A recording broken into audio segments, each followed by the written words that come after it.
Good morning, ladies and gentlemen. How are we today? All good, set. All right. Again, please, if you are sitting next to an empty seat, we would, as much as possible, like to accommodate everyone today.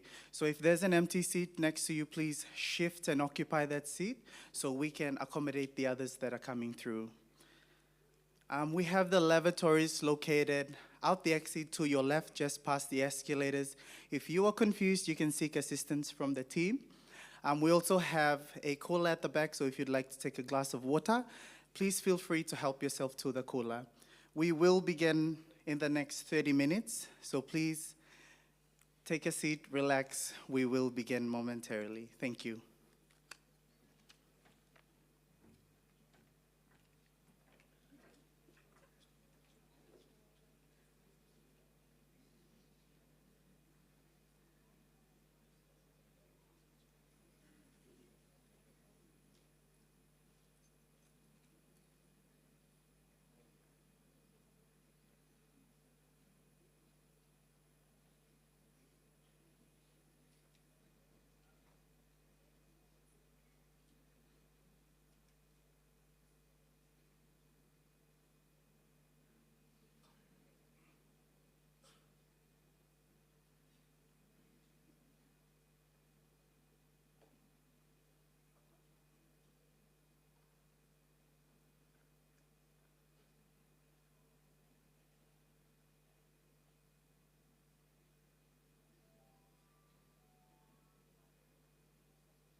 Good morning, ladies and gentlemen.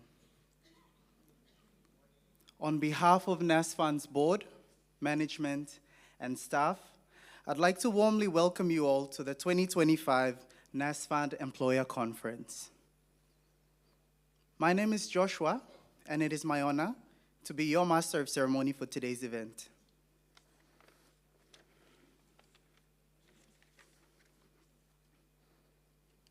The Nasfund Employer Conference is an annual event that provides Nasfund with the opportunity to report to its membership on the performance of the fund and what the fund is doing to safeguard, grow, and add value to its members' funds.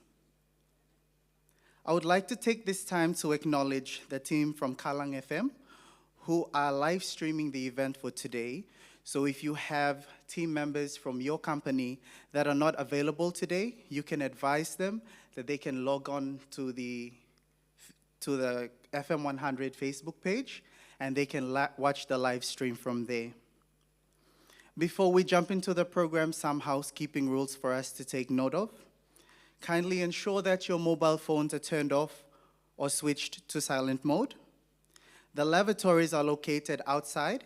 Once you exit the door, take the left past the escalators, and it's just at the end of the hall. In the event of a zombie apocalypse, a fire, or an emergency, we ask that everyone move in an orderly fashion out the exit, up the lift, and straight to the master points just across the road. You will see a big one-time sign there. Sanap one-time lohap. I also request that everyone keep their noise on the low because we have our team from FM 100 who are live streaming the event, so we would appreciate it if you keep your noise on the low. Ladies and gentlemen, with that, please join me in welcoming to the stage Nasfund CEO, Mr. Rajiv Sharma, for his welcoming remarks.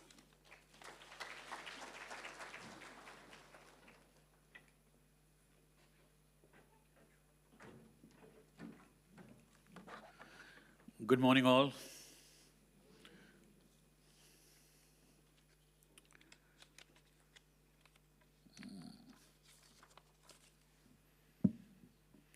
So I welcome you all to our employer conference for 2025 in Port Moresby, which is being telecasted live through FM 100. So all those who are present here and all those viewers who are watching us online, a warm welcome from Team Nasfund here. Now, we have more than 715,000 members. What we do for members is primarily two things. A, receive your money. So contribution side, contribution receipts, it means that contributions needs to be allocated to members' account. And as and when you withdraw based on the parameters given, there is a benefit payment which needs to be paid out. So we need to ensure that while we are going to pay you benefit payment, there is enough money with us and your processing is done in a reasonable time. Second part of that is the management of investment so that you can get a better return on the money which you have kept with the fund. So primarily, these are the functions parameters we work on. Now, first part where we receive contributions and we make benefit payments, that's where we have a lot more interaction with our employers. We have lost a lot more interaction with the members when they come and withdraw the money. Now, we go through some challenges there, and I'm sure when presentation time comes, when Envy is going to present, she is going to spell out those challenges, issues which we face. Few such issues are like nil beneficiaries. If their accounts and beneficiaries are not mentioned in those accounts, so when time comes for final processing payment, it becomes very difficult. Suppose you are no longer there and your payment needs to be processed. It is really difficult. It takes a legal course to us to identify who the beneficiaries are and how the benefit would be made, payment would be made. It's time consuming. Second part is multiple accounts. We have multiple accounts for a lot of people. So what it does is when you have multiple account, when you put your paper for payment processing, first thing we need to do is merge those accounts. We merge the accounts and then only payments will be made. Now, why we have multiple accounts? First common problem theme which we have seen is when a new employee joins and first superannuation payment is due only after 3 months, right? When probation period is over. But really, when we start processing that employee in superannuation system is just on the last payroll when 3 months are getting over. And that time, we don't have enough time on hand because we need to process the payrolls to ask them, are you a member of Nasfund? If you are, then what is the number? If we do that, start doing that work a little bit earlier, then probably we will not end up having duplicate accounts for a lot of members. If members are keeping those accounts for some other reasons, it's a total different story. But what we have seen that a lot more new accounts gets created when they change the employment, and that account should not have been created. So once account is created, it creates an issue when we are processing the payment. So we need a lot of help from you on that side, that once you recruit someone, please do ask in the beginning itself, are you a member of Nasfund? If yes, please provide us the information so that we don't have to reinvent the wheel, rather than trying to do it in the last 6th payroll processing or 5th payroll processing when he is about to complete 3 months.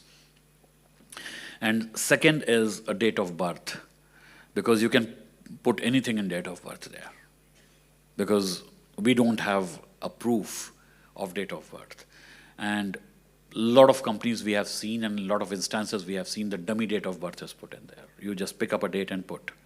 So now some filters have been put in the system. You can't put a date of birth which is less than 18, or can't put a date of birth which is more than 65.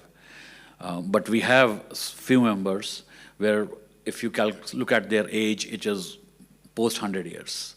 Look at some members, their date, they're still 15-year-old.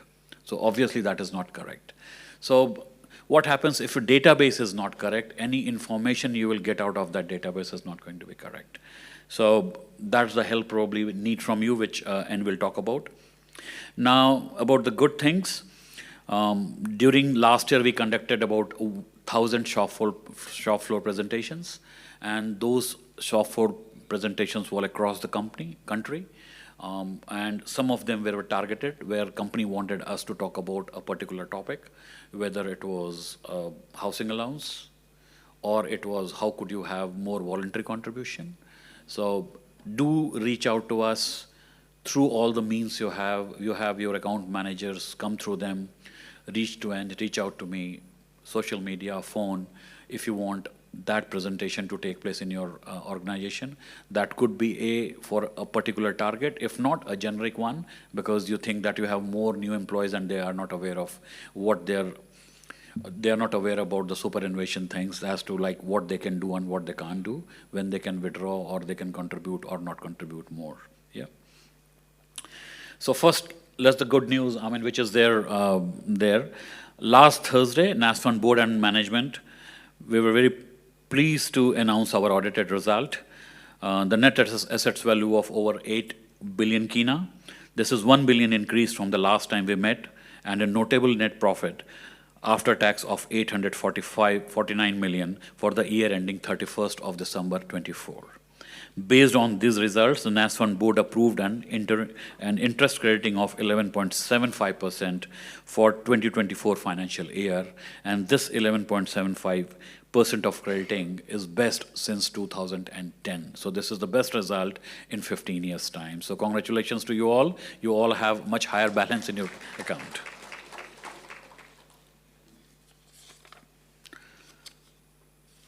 Now, whilst we are thrilled with our performance, after what was a very rocky start in January 2024, last year we had to provide some provisions for the losses which were incurred on the Black Wednesday because of some of our investee company, they got impacted here. Now, the capacity of our university company that were hit in January 10th riots to bounce back and continue to deliver returns is to be commended. The result also reflects our strict operational cost management. In the world of superannuation, we manage the management expense ratio, and we came in about 1.05 to 1.06% is the total expense ratio, which is far lesser than the market going rate of about 1.25%. So we have done very well with our cost management in this year. And our crediting rate of 2024 of 11.75% is also delivered on our vision to provide a strong and a stable return to our members above CPI over a rolling 5-year period. Nasfund has delivered returns to members on an average 7.25% over last 5 years compared to CPI of 5.1%. What it means is, why this is important? Because the way we look at superannuation results, we should not be looking at 1-year result, because you are not putting in money for 1 year. It's for a long haul. When money you deploy with us is for a longer period, you must challenge us whether in long term, 5 years, 10 years, 15 years, 20 years, are we giving return which is above CPI? Now, why it is important to give a return which is above CPI? Suppose your spending pattern, based on your spending pattern, today you spend 100 kina to buy a particular thing. And you put your money with Nasfund. And Nasfund money grows by, say, 10%. So next year, that 100 becomes 110. Now, the same amount of goods and services which you purchased last year for 100 kina, if you are able to purchase within 110, it means you are not gone backward, right? You don't have to sacrifice. Suppose cost of goods and services which you consumed last year for 100 kina, it is costing now 115. And now our return is only 110. It means you will have to cut down on something, which means you are gone backward. So it's very important when you look at any superannuation company result, please ensure that results are always tracking above CPI over a prolonged period of time. 5 years, 10 years, 15 years, 20 years. If you look at Nasfund data, every 5 years we have outperformed, 10 years we have outperformed CPI, 15 years we have outperformed CPI, and 20 years we have outperformed CPI. If you go by 20 years, probably return would be over 10%, which is a fantastic return over a prolonged period of 20 years. Now, the question arises that where did we make this money? Now, 56% of our returns, they came only from 2 areas. First call out is to Bank South Pacific, BSP. This investment continues to shine for many across PNG and the region and provided 35% of our total return. The second area of growth was offshore. Last year, we obtained some FX and increased our investment mix in the managed funds. Our total assets allocation in overseas assets sits about 17%, and they return 21% of the total return of income. It means 17% of the portfolio returned 21% of the income. So did pretty well. And their overall average return was 16%. BSP's overall return was about 39%. 46% of our portfolio sits in government securities and bonds, and they returned about 25% of the portfolio income. And average return for us on that segment was about close to 8.5%. What it means, there is a significant amount of portfolio which has performed below CPI. And that is how the return has come to 11.75. But that is the advantage of when we say not all the eggs in one basket. Because our investment sits in various baskets, in 1 year, one investment will shine. Like this year, we have good returns from 2 investments, international and BSP. Next year, it could be a property or some other company. Or maybe, like what has happened is now government security returns have increased. Last year, T-bill rate was 3%. Now it is close to 8%. So next year, we will have better return on this segment. And that is why it is good to have a balanced mix of your investment so that every year something or the other keeps performing and you get balanced return year after year. Otherwise, what will happen if we don't do this? Suppose today we have return of 11.75% because BSP has done very well. Next year, if BSP does bad, return goes to 2%, it means people who are trying to leave fund next year, they will lose out. But if it is a balanced investment, your return will be above CPI, 6%, 7%, 8%, they won't lose out. So that is why direct investment in equity, direct investment in one concentrated asset allocation, asset class is not good. That is why we go for mixed assets allocation so that we can have a balanced return year after year.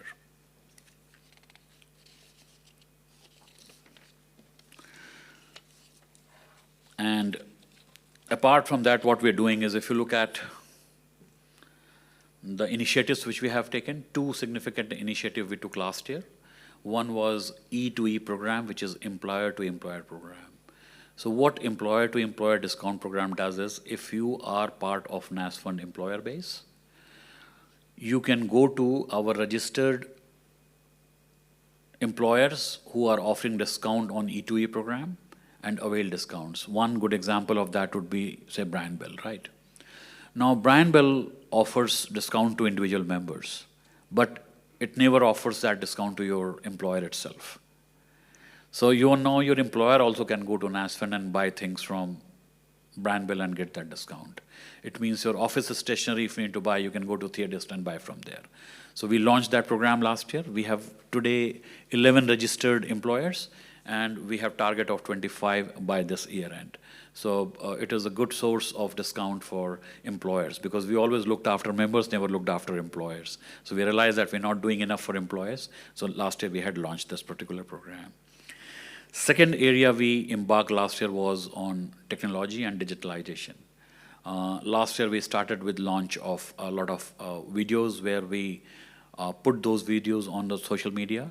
And if you go through all the 7 videos, you pretty much understand what superannuation is. And once you have a basic understanding of superannuation, then you can come and challenge us and ask us really tough questions, that why you're not doing or why you're doing this. So that will become more meaningful interaction. So I urge you, if you have not seen those videos, please have a look at the videos. The videos are on in both English as well as in Pidgin.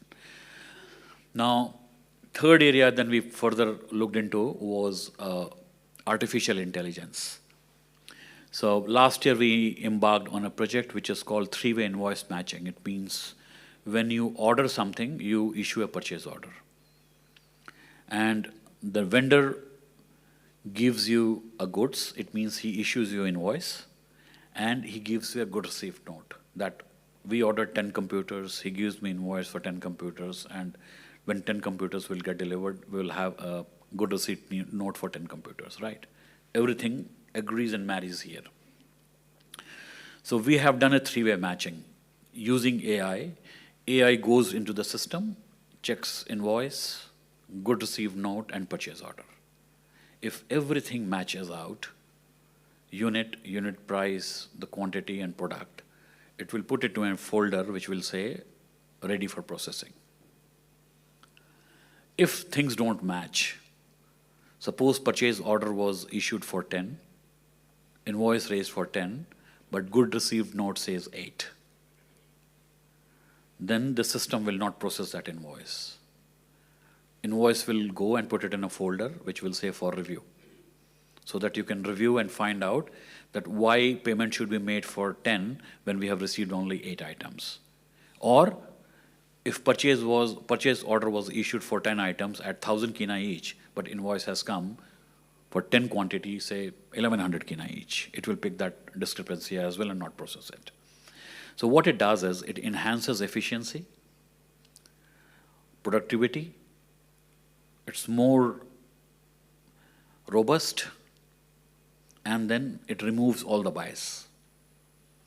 So it will save about 3 to 4 hours of our AP staff time on daily basis who work to match those invoices. So this is something which we have launched, and again, this is one area, and the other areas in finance we're going to use it for reconciliations, and third is on members service areas for doing a lot of allocations. We're going to have this AI look into bank statement and look at all the contribution receipt file, and then kind of do a matching there, whether it matches or not matches. Like BSR number is one of the common problem, which once you upload your file, then you need to basically wait for that number, and then we provide you a number, and then allocation takes place. We're trying to work in these areas as to how we can improve that.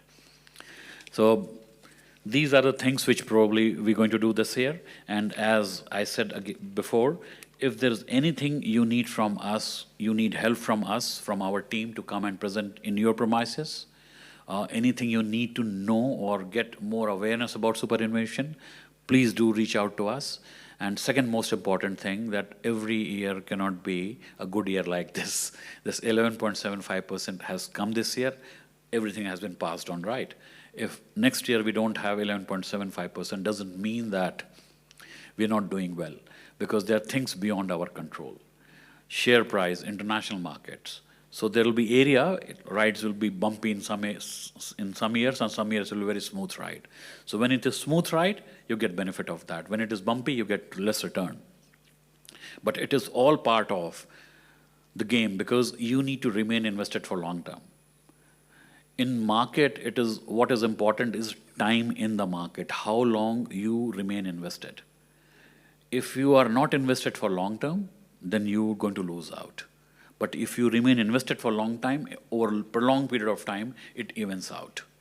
The highs and lows, basically, they just match, and they even out, they give you a better return. Like a good example of that would be if you withdraw, if you are at 25 years of age, say 20 years of age for ease of calculation, and you have 10,000 kina. You stop contributing, don't do anything. Simply put that money with somewhere where you can invest, right? Now, if return in those monies, say it gives you about 7% return, which we are giving prolonged period of time, what it means is every 10 years your money will double. Yeah? Now, if you do it at the age of 20, so at the age of 30, that 10,000 will become 20,000. At the age of 40, it will become 40,000. At the age of 50, it will become 80,000. And at the age of 60, it will become 160,000. What it means in 40 years' time, it will grow 16 times. What you have to do? Not do anything, not touch that money. So that is why, and this is cumulative interest, which is often called eighth wonder of the world. You can enjoy benefit of cumulative interest if you remain invested for long term. If you withdraw money as and when you need it, treat this as a glorified bank account, that I am unemployed for 3 months, let's go and take money out of superannuation. You may withdraw 10,000 kina, but in 30 years' time, you may lose 80,000 kina out of that. When you retire, you might have 80,000 more. Because you withdrew that 10,000 kina, you never replenished that, so you will be losing much more. So probably keep that thing in mind, that when you are invested, please remain invested for a long time, because superannuation is for retirement. If you have short-term needs, for short-term needs you have savings and loan societies, so you can go there, put your money, withdraw money when you need for a school fees, when you need money for Christmas, or you need money for any other requirement. But superannuation money is for long term, or when you want to build your house, then housing advance, you can take housing advance. Apart from that, Act does not allow you to withdraw money in normal circumstances. You should withdraw money when you retire, because government also has now announced 2% reduction in the tax, which was if you contributed up to 15 years. Earlier on exit, there were 2% tax. That now tax has become 0. It means if you are contributing for 15 years, then whatever interest you are earning, there will be no tax on that. Whatever employer contribution is there, there is going to be no tax on that. So take advantage of that. Remain invested. Don't withdraw unless and until it is really tough for you that not to survive without that money. This should be the last resort and not the first resort, because you could access this fund. With these words, I would not tell all of you, thank you very much for your help and support, and we are there to help you. Anything you need from us, just reach out. We are phone call away, email away, message away. Drop into our branches. We are there to help you out. We are not there we have got no existence without you. So you are most important partner for us, and we want to communicate that to you, that if you have any problem, you can reach out to any of us. With these words, I'll take your leave and call upon others to come and give their presentation. Thank you very much for your time.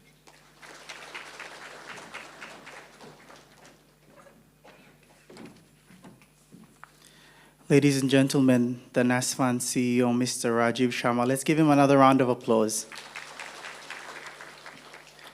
So we have 3 presentations lined up for us today. We have a presentation from our chief officer for the Member and Employer Services, Ms. Ann Wilson.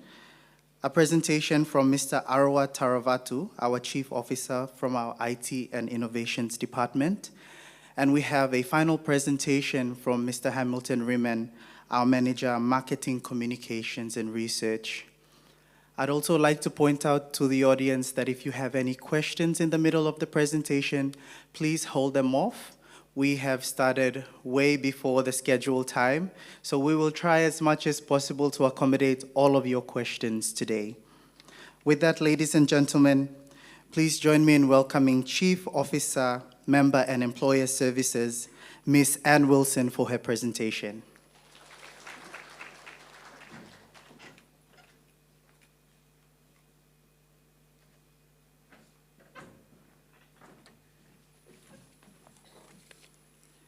Good morning, Olgeta. It is a pleasure to be here, and I thank you all for taking time to join us as we share insights into your fund.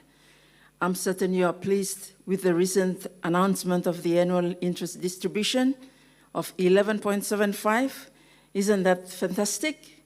Nayumi masamamas, because this has significantly added more money into members' retirement savings. Today, I will focus on key issues in our ongoing collaboration with you, and this is to address challenges faced by our membership, also with the fund. So as the fund's operational arm, we strive to deliver the highest level of service. My presentation will cover current key issues, identified causes of issues, our way forward requirements, and other important process information. So our key current issues, we have high unallocated contributions, and that refers to contributions received from employers or our voluntary members, and it's pending allocation into individual member accounts. We recorded a total of 69 million kina, consisting of 23,000 deposits by end of December 2024, and this is considered a red flag, as it is very high and way over the expected target of 50 million kina. It is a focus area always highlighted by the Nasfund Board of Directors. Our other key issue is the high defaulting employers. These are registered employers who are not remitting deducted contributions to the fund. So by the end of December 2024, employees were in default. We had 491 employers, which is 17% of our employer base.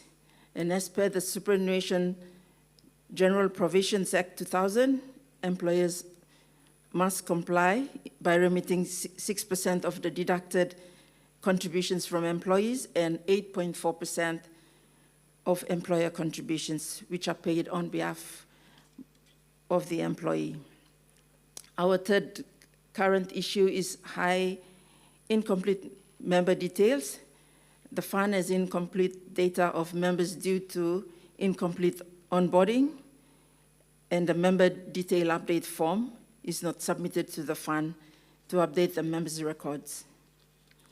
By end of December 2024, we had over 88,000 active member accounts that had nil beneficiaries.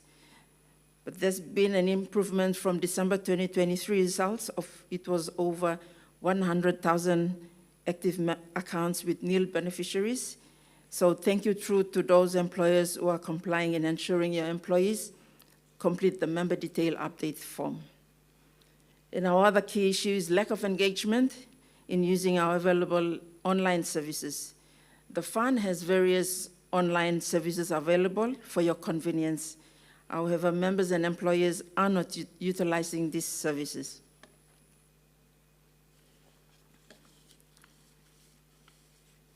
So in more details, the high unallocated contribution issue, it occurs for several reasons. First one is missing or nil contributions schedule received from employers. So it's a critical issue in the absence of contribution schedules, because these are essential for allocating contributions into individual member accounts. As of December 2024, we held 36 million in unallocated contributions due to missing schedules. So the required improvement is simple: submit the schedule along with a copy of the deposit. Another reason is incomplete contribution allocations, and this is in progress status. So this is for employers using the employer portal. In some cases, uploaded schedules are not fully processed, resulting in the in-progress status. As of December 2024, we had 8 million kina sitting in contributions were affected by this issue. And this status indicates that there are some unresolved account or member account discrepancies, such as exited member accounts, or the members require account transfer. While we understand this is a fortnightly responsibility, it is crucial to ensure that the uploaded batch is fully completed. If you observe an in-progress status on your portal, it means that your uploaded schedule has issues to be fixed. Please immediately contact your account manager to verify the batch, and they will resolve any outstanding queries. Another reason for unallocated would be unidentified or unknown deposits. So some employers, when you remit your contributions, there's vague description on our bank statement, resulting in unknown receipts. As of December 2024, we recorded over 16 million kina in unidentified or unknown deposits. And this hinders our ability to allocate funds to the correct employer. So to prevent this, when a contribution schedule or a remittance is done, immediately provide your deposit receipt and contribution schedule to your account manager. Always copy in the email address directdeposits@nasfund.com.pg. This proactive measure enables prompt deposit identification. So please ensure your remitted contributions are fully allocated, and you should be doing regular tracking of your superannuation contributions. Our next issue is the defaulting employers. According to the Superannuation General Provisions Act 2000, sections 76 to 78 states employers must remit 6% of employee deductions and 8.4% of employer contributions to the fund.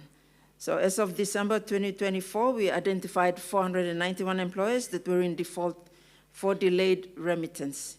We emphasize strict adherence to the Act to remit deductions on time. We will proactively address defaults through routine email reminders to defaulters, and also conduct employer visits to resolve outstanding contributions.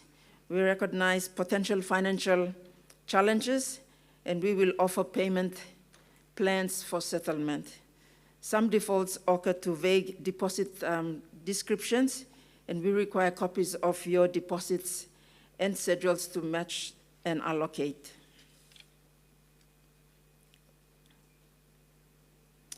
So incomplete member biodata.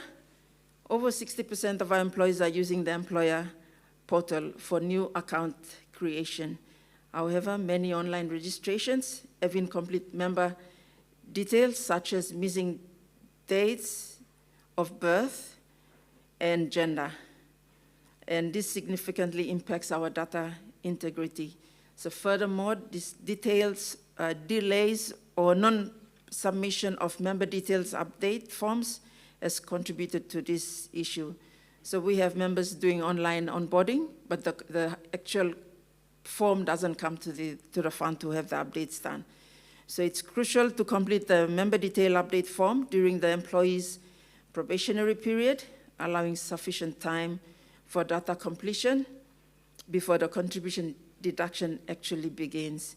Our maintenance team is conducting data cleansing, providing nil beneficiary reports to employers to provide completed forms. Make it your business to ensure that your employees have completed the forms. For large employers, on-site assistance is available to guide employees through form completion, collecting completed forms and capturing images for membership ID cards processing. And just a reminder that this is also a criteria in the employer award for the employer that has made a significant improvement in the updates of their respective employer or member biodata. So also note that updating of beneficiaries is very important to ensure that your beneficiaries are up to date. It becomes a big challenge for the family if a member passes on and the fund has nil records of the rightful beneficiaries.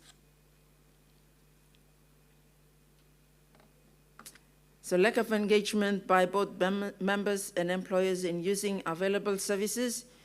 We are providing various services, however, we have seen that these are not fully utilized. So for members to access these services, the member detail update form must be completed and member details to be updated in our system.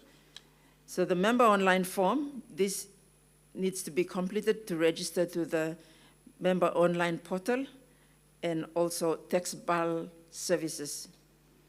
Employer online services, employer must register to the portal to be able to access their receipt details and also to upload contribution files. Member detail update form, this very important document.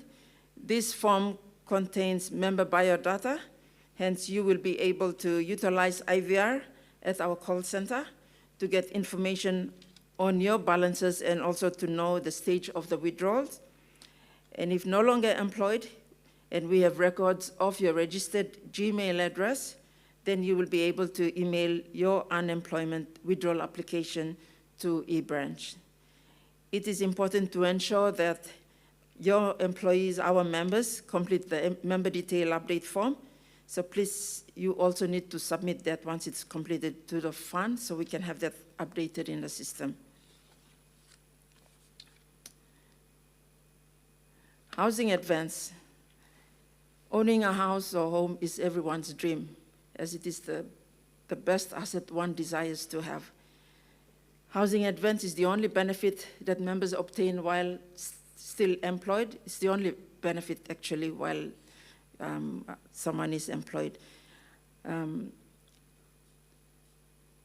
member is eligible for housing advance after 5 years of continuous contributions. The member will be allowed only 100% of the member's portion of savings, and this does not include the interest that's been credited into the member portion. So members may save voluntary contributions that is above the 6%, mandatory 6%, if you are planning to purchase your dream home. So increase your member contributions, which is after tax, and unlimited, or depending on your budget or salary. So you can build on state land or customary land, or at the place of origin. Housing advance is only paid to service providers, so we don't pay directly to the member. We pay to our service providers, like the bank for your equity or for your loan, for building materials, hardware organizations, the contractors, and certain brown goods. And members should deduct the 2%, members' contribution has housing repayment before housing advance is paid. And the 2% is also to restore back your retirement savings. We only allowed 2 housing advances. The second housing advance is equal to the first housing advance that you receive. So it is advisable that you must save more to get your a bigger first advance. So if a member was eligible for 10,000 and applied for a first housing advance, and after 10 years, 15 years, they would have repaid the 10,000, and with the continuous contribution, additional 6% that was coming in, and had reached, let's say, 60,000 at this time.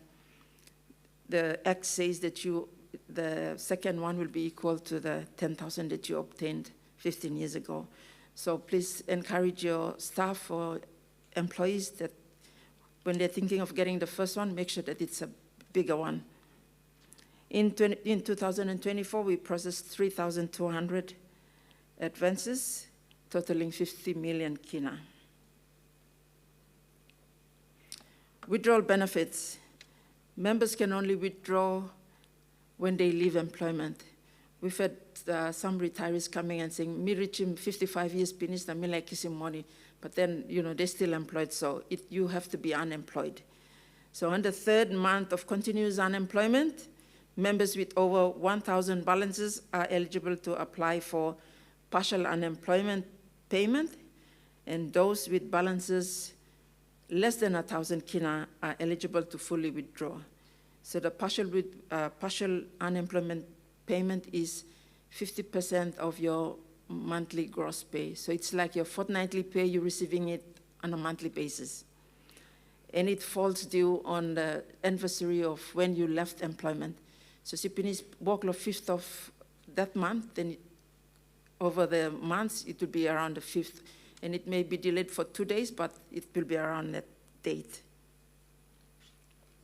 There are different withdrawal categories. We have the transfer when you're transferring to another super fund, under medical, deceased, housing advance, retirement, partial and full unemployment. There are different categories and have different requirements to provide with the withdrawal applications. And you just use this guide on the withdrawal application with the list of requirements. There's also fortnightly withdrawals that are offered to retirees. We have processed over 78,000 benefits, totaling 591 million kina in 2024, and the highest withdrawal benefits is under retirement and unemployment, which was at 71%, or we paid out 407 million kina.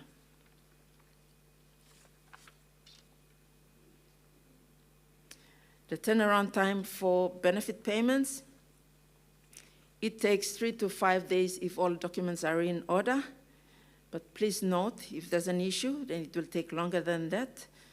And also, if a member has duplicate accounts or there's reversals to be done, it will be longer than the 3 to 5 days, because we have to sort that out.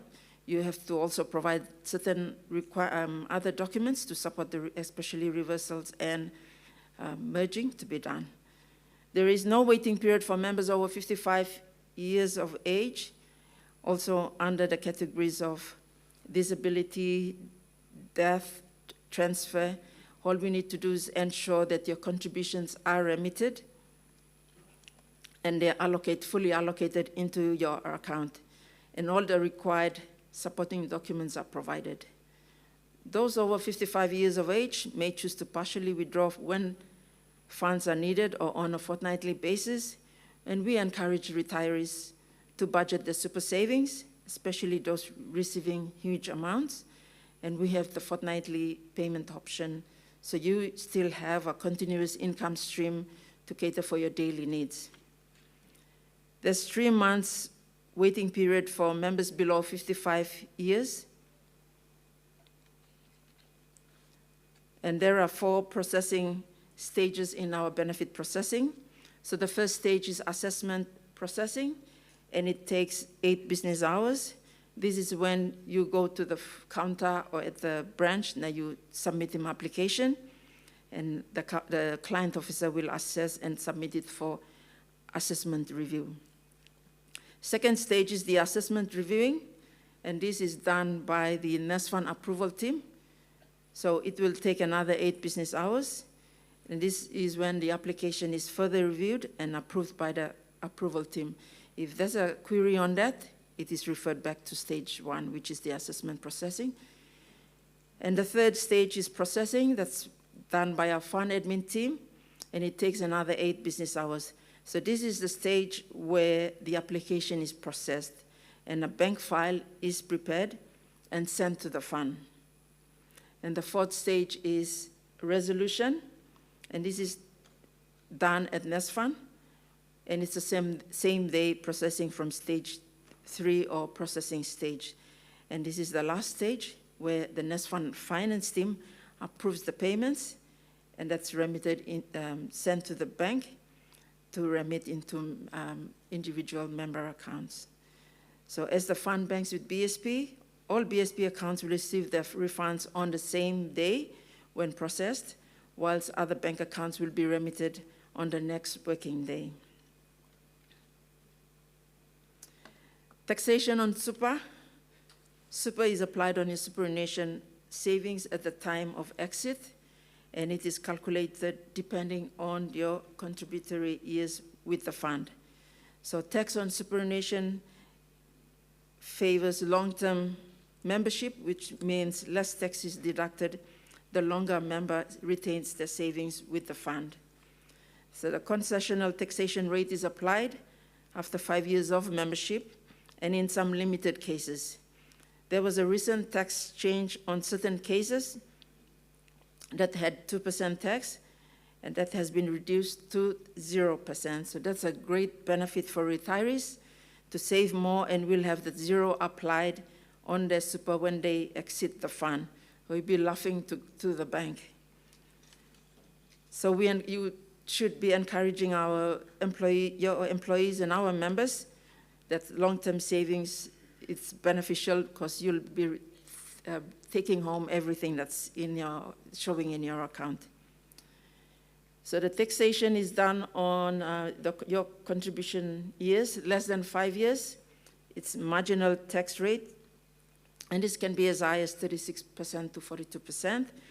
Between 5 years and to 9 years, this concessional tax rate that's reduced down to 15%. Greater between 9 years to 15 years, then the tax rate is further reduced to 8%. And greater than 15 years, it's 0%. And also other cases under medical, deceased, and for members who are over 50 years of age and have contributed for 7 years or more. So tax will not be applied on these cases. Tax is only applied on interest earned. That's win money that the fund distributes into your account every year, like the recent 11.75%. The employer contributions are paid on your behalf by your employer, and this is not taxable to the employer. So at the time of withdrawal, only your employer contributions, employer interest, and member interest is taxable, and member contribution is not taxed as it's already taxed by your employer, and including the ones that are recently on 0%. Online services, we encourage members and employees to utilize the fund's online services, and it is convenient and safe to communicate with the fund in the safety and comfort of your homes or office. So our online services that members should be utilizing are dedicated call center, or you call 1588 or email to help@nasfund.com.pg, and we'll have the call center team attend to your call or respond to your email. We now have the IVR or interactive voice recorder that will prompt callers to select options, and it is a self-service option for members to enter they should enter their correct membership number and their correct date of birth. So please ensure that this information is updated in our system, or you submit your member detail update form to have that updated. Members may check their balances on TaxBal using the *627 star membership number and their date of birth. And the member must also register to this service. So we have your mobile number registered in the system to access this. Members must submit their scanned withdrawal application, or may submit, via our email address e-withdrawals@nasfund.com.pg, and we will use your registered email address to be eligible to use this service. Members may access your super account on the member online portal to view and monitor your Nasfund savings. And there's more details when you're utilizing this. If you are not registered to this portal, please call our call center to direct you to the team to have you registered. Employers are encouraged to use the employer online portal to allocate and track the allocation of your contributions. Employers who have not registered to the portal, please call your account manager to assist you register. Employers to email copies of direct deposits to directdeposits@nasfund.com.pg, and it's important, as I said, we have a high unknown deposit, and that will help us identify that it belongs to you. For any complaints, we have a dedicated email address to register any genuine complaints. So send through your emails to feedback@nasfund.com.pg, and our call center will attend to your complaints by ensuring that we address your complaints accordingly. But please look out for more online initiatives that the fund will be providing in the near future, that will be shared by our GM ITI. So to conclude, we're committed to working closely with you. We're here to help ensure compliance with the Superannuation Act, in particular regarding timely contributions, accurate member biodata, and efficient benefit processing, all to support our valued members and employers. So please don't hesitate to reach out to us with any superannuation queries or questions. Your partnership is essential to our members' retirement success, and we're dedicated to making your retirement or members' retirement process as smooth as possible. So thank you, Drew. And it's question time, but before that, I would like to introduce my colleagues, Manager Contributions and Maintenance, Mr. Anapu, and also our Manager Benefits, Mr. Arnold Topai, to come on board. Come to the podium. So any questions? We'll do it later. Okay, that's good.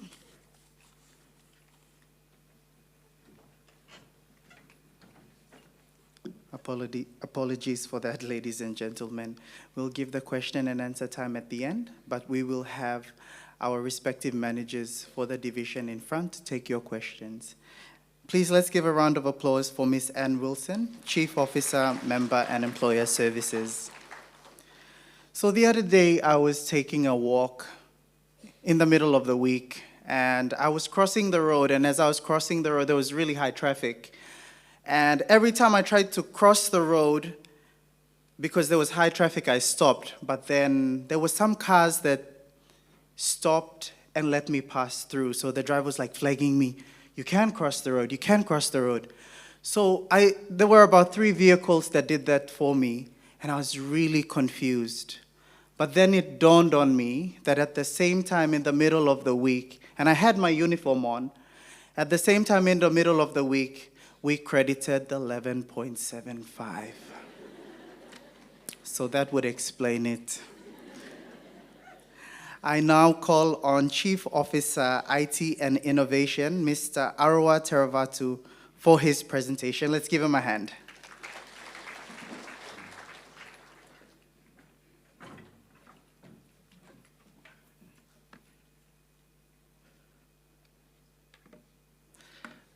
Tabanamona, Wagutumage. Good morning, ladies and gentlemen, and it's a pleasure to see you all. This happens once a year, and I think it's the fourth time that I've been up here. So each time, if you see less and less hair, it's a thing called aging, and it's very real.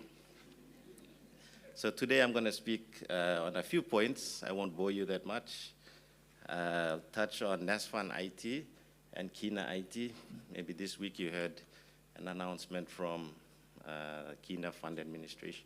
So I'll touch a bit on that, our operating framework, cybersecurity, e-branch, and a few initiatives. So there's a slight distinction. It's small, but it's significant between Nasfund and Kina IT.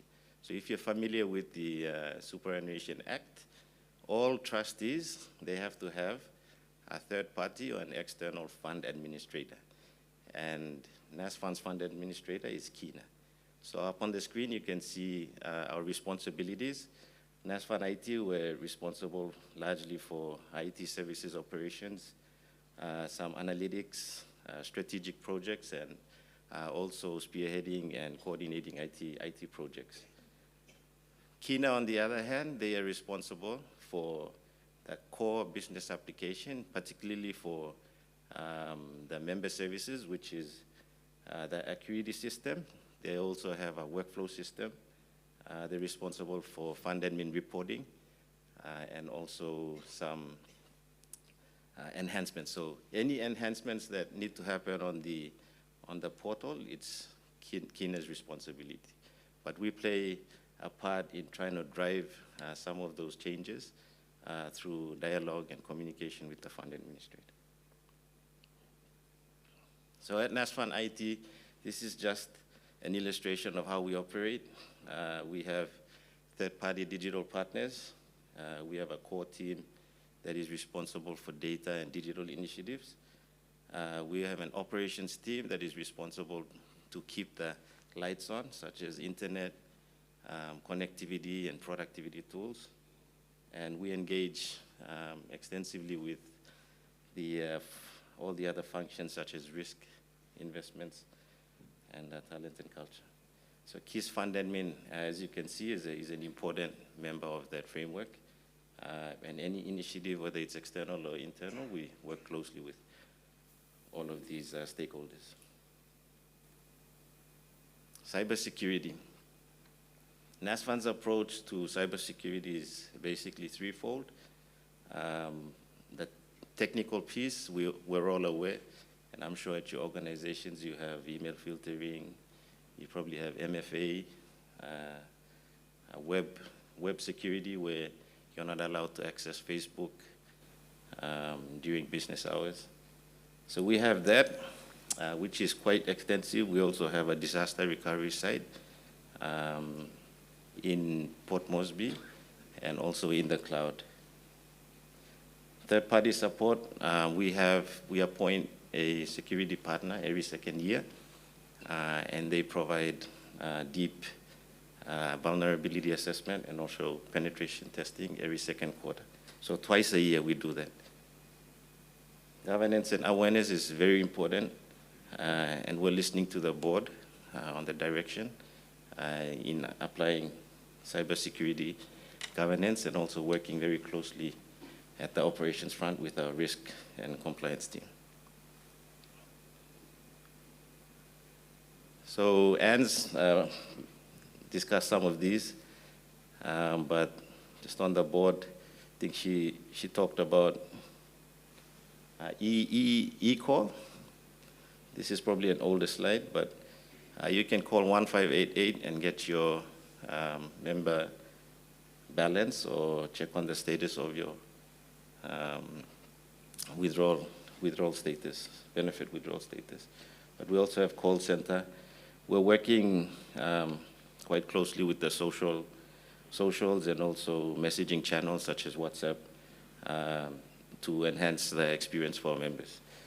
TaxBell has been around forever, and it's ideal for some members who don't have smartphones or they're out in the bushes where they can just use tax bill to check their balance. Okay, before I touch or discuss some specific initiatives, I just want to say the Nasfund Executive Committee, leaders across the fund, they're very much attentive of the changing circumstances where technology is very important. They all have that foresight to introduce technology in their respective domains, and that's important for my group because we need to have partners when we're at the board and at executive meetings trying to adopt or invest in new technology. But like the investments that our investment division commit to, when we're trying to invest in technology, we look really closely at whether it's relevant to us, whether it will return value before we dive into it. Because after all, we are investing or spending members' funds. We're not spending the money that we went and sold a widget and got a profit for it. So that's very important. And it happens at the investment division, it happens across the fund, and certainly in the IT division. So just going around that image there in talent and culture, there's performance management. Some of these initiatives are on foot, some of them are in the early stages of development, and some of them are ongoing or will be introduced later this year or in the near future. So talent and culture, performance management, finance. I'll deep dive on the AI initiative by our finance division, which is the three-way invoicing. Internal audit management. They also have a system that we use across for managing audits. In risk and compliance, the risk management system and business process management.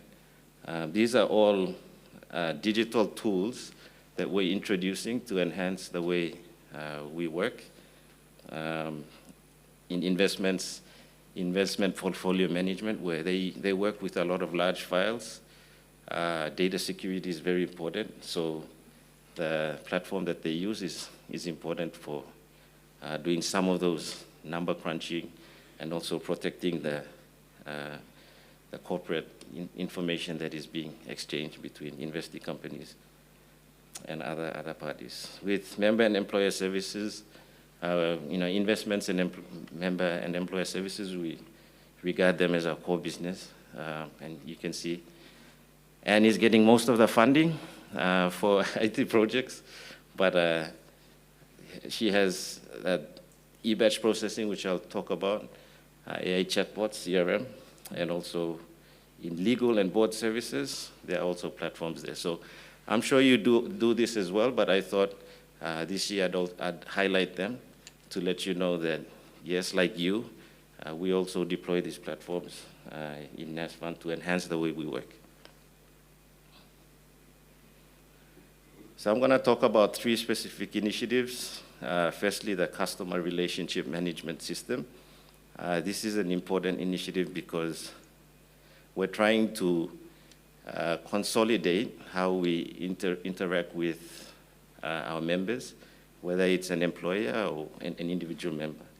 So there are 3 specific modules: the marketing hub, the service hub, and the operations hub. And each hub plays an important role in the way we engage. So we've been onboarding our stakeholders in call center, in the marketing division, MCR. Hamilton will come and discuss some of that. And in the service hub, this module enables us to bring in all the different channels, whether it's an email, whether it's social media, whether it's telephones, or the website contact forms. Service Hub allows us to consolidate all of those channels and bring it into a single view. This enables us to enhance our service insights, how fast we are responding to emails, how long members are on hold, and the like. So another important point is it allows us to offer scalable customer support.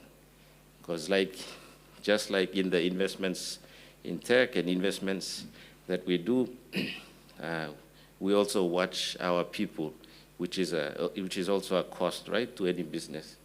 So in order to, rather than employing hundreds of call center staff, we need to be able to implement tech that can scale our customer support, but keep our workforce nice and lean.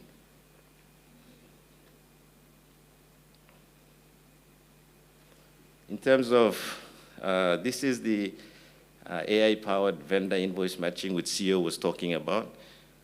So there's two AI initiatives that I'm going to discuss. The first one is it's an internal initiative, meaning it will enhance the internal processes, and then there's the second AI initiative will enhance the business face, the core business facing. So as CEO mentioned, when we receive invoices, there's a lot of manual labor.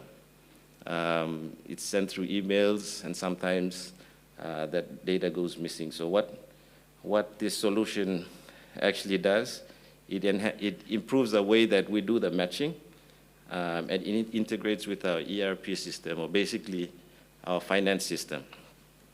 It can be, we use Tech One, but it integrates with the ERP system, and the ERP system can generate the purchase orders or contracts directly to the vendor.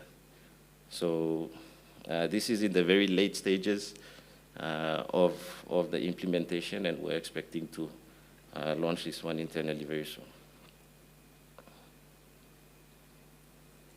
That solution, we're expecting a 40% increase in productivity, 90% accuracy rates when purchase orders and invoices are received.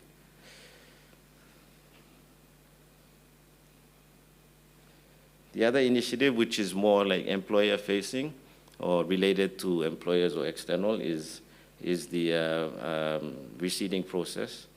So on the screen, you have the current process that happens where bank statement is received, and then you send us the email statements, and then we have this manual process that happens in the background before like reconciliation is actually done. So this has a lot of pain points and challenges because there's a lot of duplicate receipts, and there's also a lot of manual intervention that is required. So in short, this whole process takes about 3.5 hours, and it's daily, right, Anapu? So every day we have resources, more than one, that are dealing with this process for 3.5 hours. So basically the morning is doing this. So the solution that we've looked at and that is in development is AI-driven. So we have the AI module that sits there and basically cuts the entire process by 1 hour. So most of the initiatives that we do where Kina is not in a position to provide those type of solutions, we have to look around and see these solutions and then adopt them into our operations. And that's the end of the presentation. Thank you very much, ladies and gentlemen.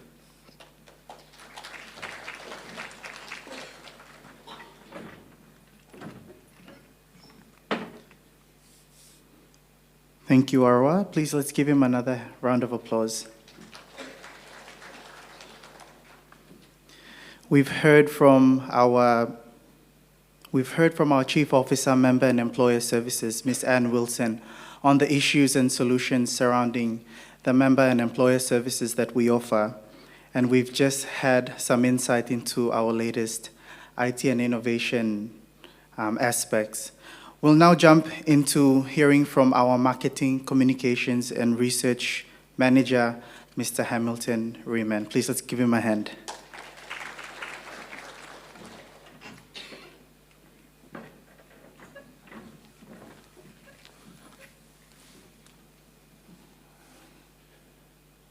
All right, morning again, everyone.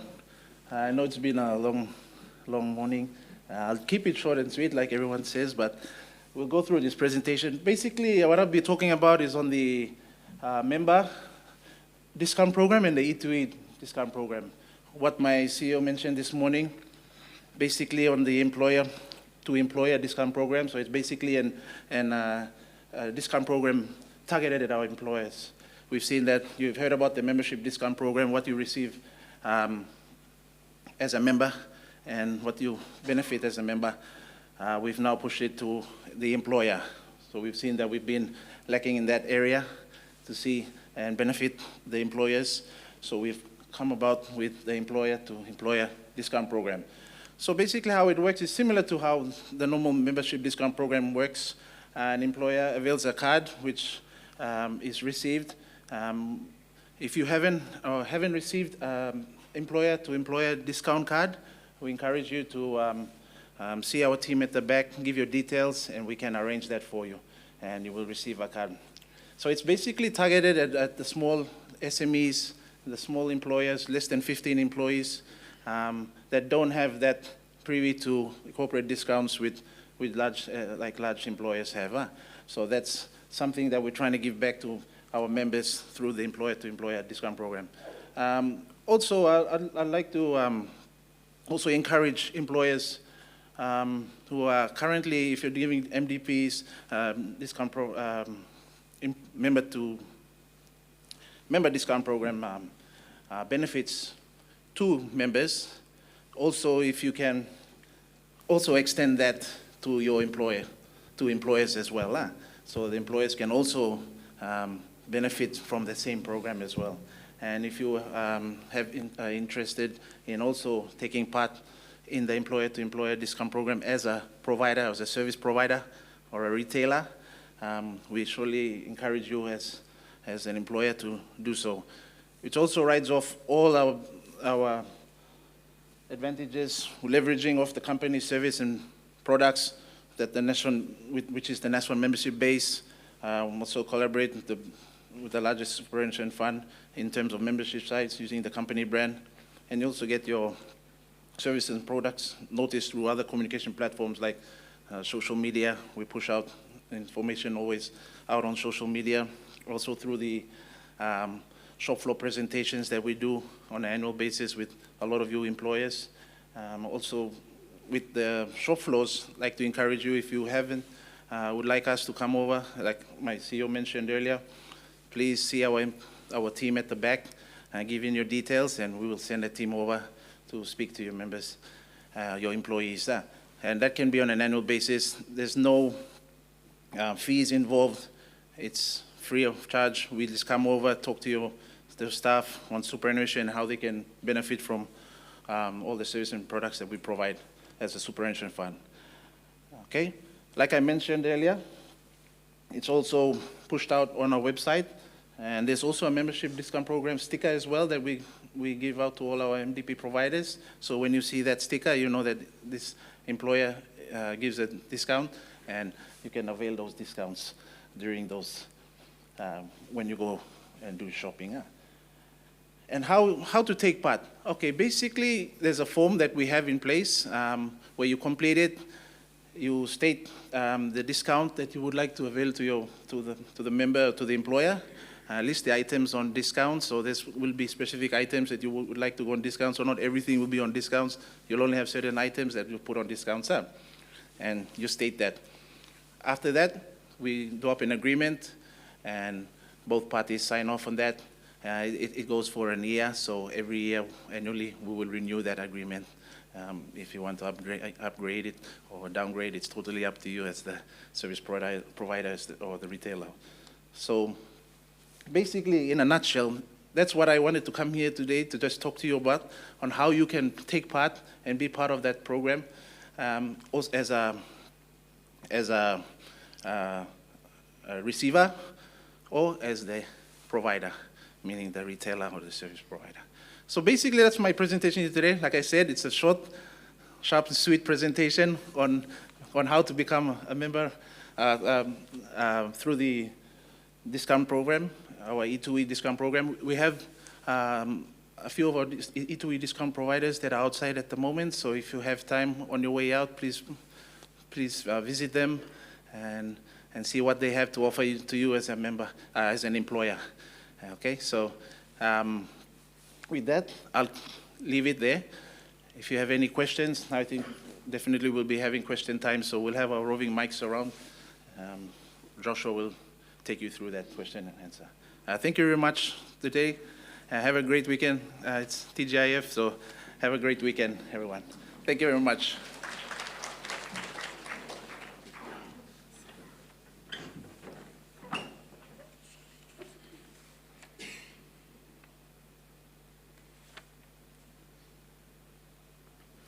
Thank you, Hamilton. Please, let's give him another round of applause. Ladies and gentlemen, that was some insights to what our marketing, communications, and research team is offering at this time. With that, we're now going to be moving into our question and answer time. During the presentations, I've seen a couple of people raise their phone up to take pictures of the presentation slides. Please let me clarify that at the end of today's event, we will be sharing copies of the presentation after we've revisited them. So you can be rest assured that we will provide copies of those presentations to you. Just some housekeeping for our question and answer sessions. Please, if you are asking your question, please be short, sharp, and sweet. We would, as much as possible, like to accommodate and answer everyone's questions today. When you are asking your question, please introduce yourself and the company you represent before jumping onto your questions. We also have some viewers on our live stream at the moment. If you have any questions, you can drop your questions in the comment sections, and our teams will get back to you respectively. With that, I would like to have Ms. Ann Wilson, Mr. Arua Taravatu, and Mr. Hamilton Riemann in front for the question and answer session. Joining them would be Mr. Anapu, Manager, Member Maintenance and Contributions, and our Manager, Benefit Payments, Mr. Arnold Topai. Please, I'd like all of you to make your way to the front. Let's give them a hand.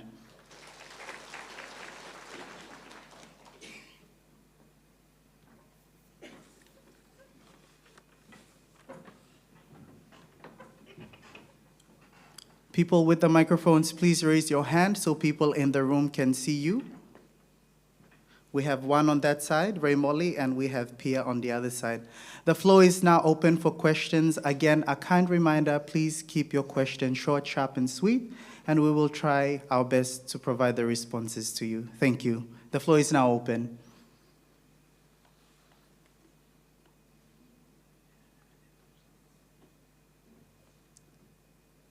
Sorry, we have a question in the middle there. Thank you.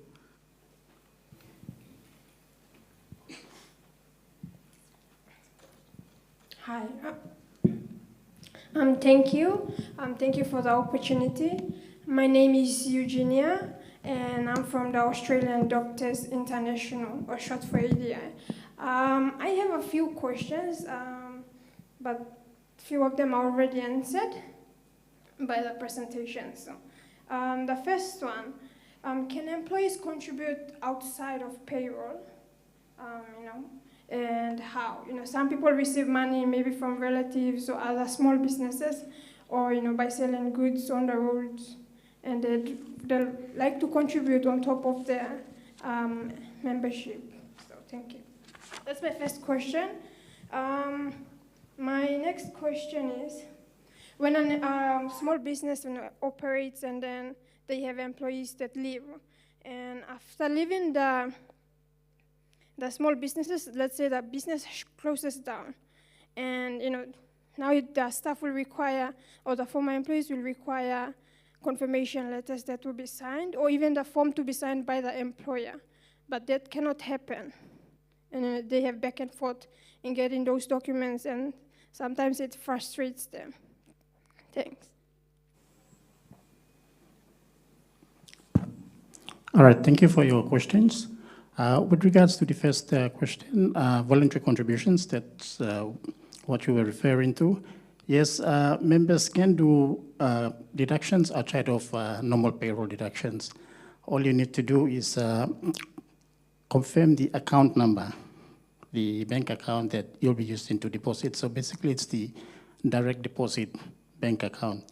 We have a lot of members who deposit into our admin, Nasfund admin account. Now, if you deposit into that account, then we don't get to capture that payment within our system. So it's important that you confirm the account number before you can do the deposit. With the second question, when an employer is about to cease, the project may have come to its end and you need to let go of your employees, it is important that you notify Nasfund immediately and do what we call a demob. Basically, doing out confirmation letters and completing withdrawal documentations for your employees before you close up. In that way, it will address the concern that you're currently having. I hope that answers your question.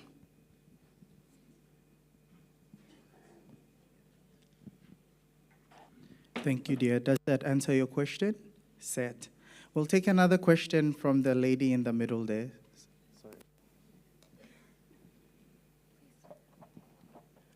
Hi, good morning. My name is Paulo. I represent Star Mountain Plaza. My question is in regards to A2E program. Let's say we already have corporate discount with a service provider. Are we able to further utilize the A2E discount? Thank you for your question. Basically, the E2E discount is mainly targeted towards those that don't have that corporate discount that's normally given as a corporate entity. If the discount is already above the normal discount that you receive or that you would have received if you had an E2E card, then it would be the corporate discount. So whichever is higher and whichever is more beneficial to you. So it depends on what percentage that the employer gives. So normally the corporate discount would be a bit higher than what the E2E provides. So that depends on the percentage that's given on both percentages, E2E or corporate. Yep. Thank you. We'll take one final question from here and we'll move to the next row.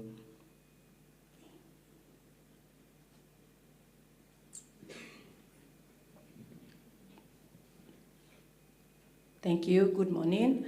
I am from Lotic Bigger Limited. My question is to do with the MDUF, especially when doing a new hire like onboarding, and when an employee reaches 3 months after the probation period and the MDUF is there now. So when I do my onboarding, I have the MDUF, it's compulsory, then I help the employee, the new hire. When he or she exceeds some years, I believe the nominees, we have additional members like new beds or deceased or stuff like that. Like, how do you encourage the employer, like especially the payroll or the HR officer, to go about with taking care of that? In the event, like when a person is deceased, then these things, like they come up. So I experience a lot when it comes to handling such situations in the organization that I work for. Thank you. Okay, thank you for the question. All right, with the first thing that you we've been having a lot of issues with the MDF lately. Yeah, so we've been encouraging our employers to include the MDUF as part of their recruitment process. So immediately when you recruit or onboard a new employee, it's important that you complete the MDUF and place it in file. And after the 3 months, it will be easier for you to extract the MDUF and do the registration. Now, we will require the MDUF to be fully completed, meaning there has to be an image attached to the form, and of course, you'll have to populate the beneficiary details. Now, in the event that you wish to change your beneficiaries, you can use the same form to do changes to the beneficiary. It has to be your responsibility to take it up as your responsibility to change if there's a disease within your family or you have married and you have children, take it and make it your responsibility to change the beneficiaries by completing a new MDUF, go into the same process, have your payroll HR to endorse, and have it submitted to Nasfund to update the changes. Thank you. Thank you very much. We'll jump to the next row. We'll have the lady in front, and then we'll move to the back.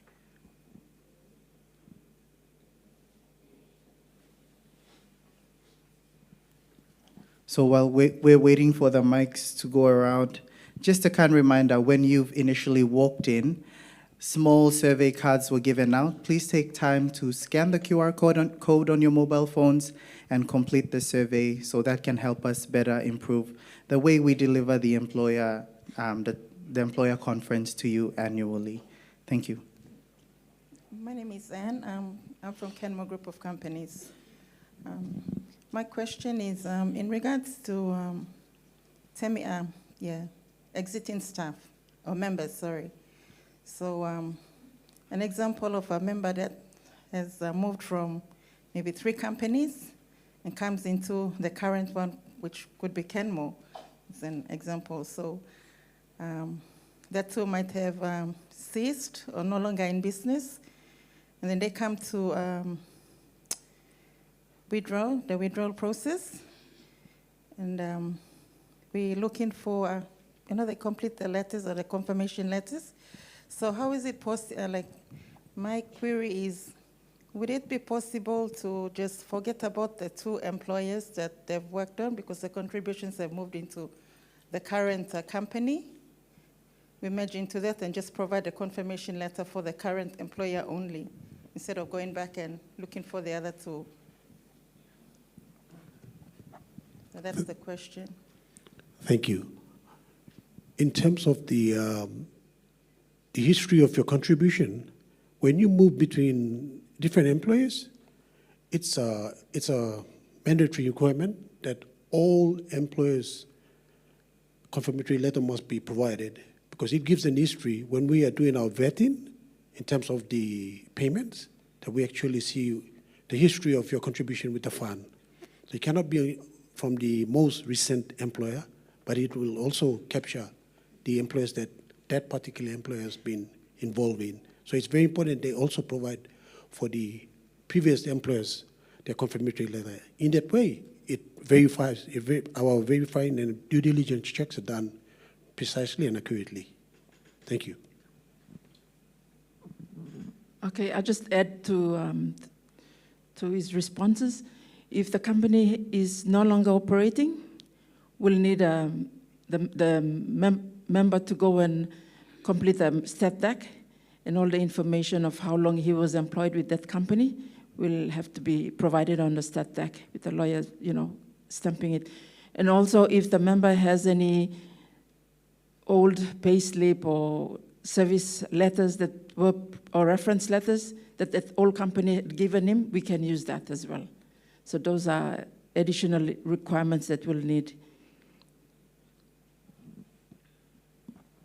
Thank you. We'll take the question from the gentleman at the back corner.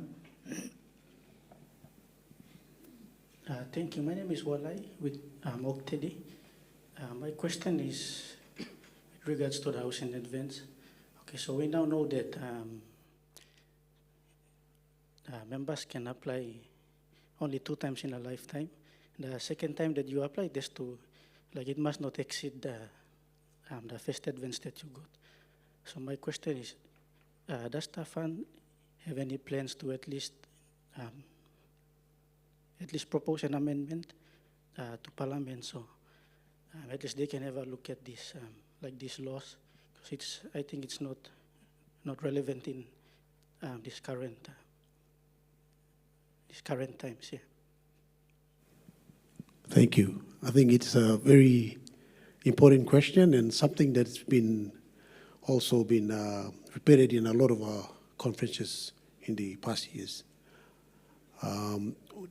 The industry as a whole, that's not only Nasfund, but also number 1 Super and Conmit Trustee as an industry, the superannuation industry, they've met to address such issues. And we normally go to our channel of the person that we all report to, that's the regulator, which is the Bank of Papua New Guinea. They are the ones that are left to put together a review that will be submitted to Parliament. Parliament are the only one, our leaders at Waigani are the only ones that will either amend or change or accept a new legislation to the current legislation. Unfortunately, as it is, the legislation has been made in such a way that we are limited to that assistant only. And we cannot do much until such a time that the legislation is changed by our people at, our leaders through the Parliament process. Thank you. I hope that answers your question.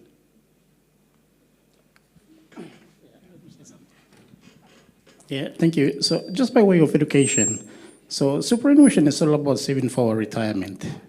Yeah, when you reach 55 and all this. Housing advance is just a benefit that the fund offers to its members. So for us to fully utilize housing advance, we need to plan, save more, and then apply for the advance. Like you have to be a member for 5 years. Now, if you're planning on getting an advance within the 5 years, it's important that you increase your contributions. The percentage currently is 6%. But if you plan on getting an advance in 5 years, to increase your eligibility, you increase your 6% to maybe 10 or 15. So after the 5-year period, you'll have a sufficient amount of money to apply for advance.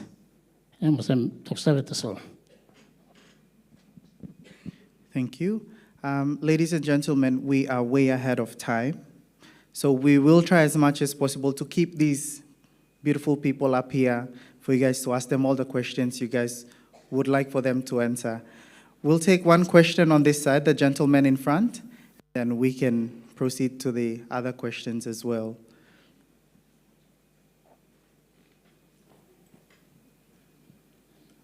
Okay, good day all. My name is Russell Kona. I'm representing Trends Beauty International. Okay, my question is directly to the IT manager. This is in regards to the employee online registration portal.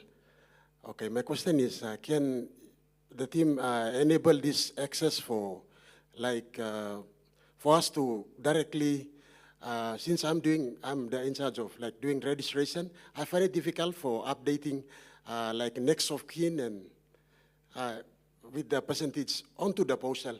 Can that be enabled? So we can, as the administrator, I can have the access to directly transfer what details on the form, go straight to the employee portal. Thank you.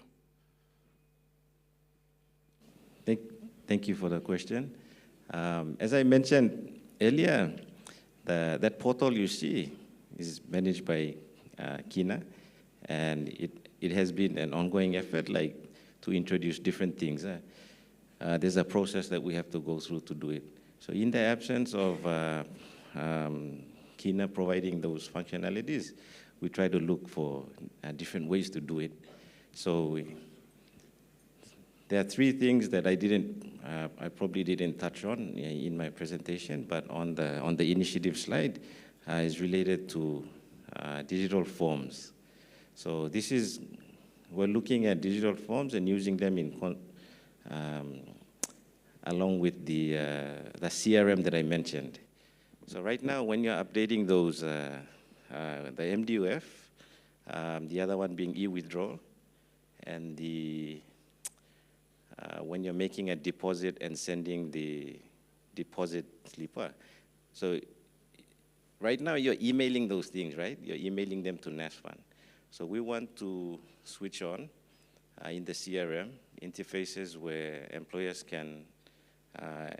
for the MDUF and the deposit slip, and for the members, the e-withdrawal. So those interfaces, we're tying them with our CRM. So when those things are lodged, it goes through the back end, and it's channeled to the respective offices rather than sending an email. So in that way, we can capture when it comes in, who it's assigned to, and when they've responded to it. So that's an initiative that we're trying to deliver this year. Thank you.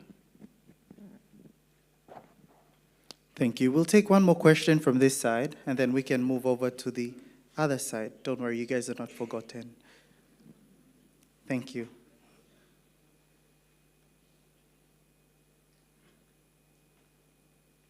Good day. My name is Helen. I'm from Ideal Hardware. Okay. Question mila aski ma'am. This la house in advance. House in advance. Plenty time all staffs are asking. People like some house in advance. That's all. No got all this la requirement blah blah. Requirements. Some time also cross league. Because also people looking balance. People got house in advance. Now, if we are eligible, people like housing. Why you play asking people along all these requirements? Is it really necessary? Suppose kind of some you play can show him this balance. All can provide him some kind of some all be some blow, plenty blow, stop blow settlement or stop want them all family. So suppose only can provide him this some document. He can confirm him or some. True, all like him, all like him this like advance long, renovate him or work him some one long house blow.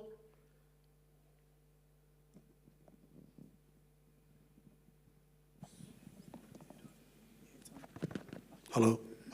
Thank you. Thank you, long question, Blue. You like him long pidgin or motu or English?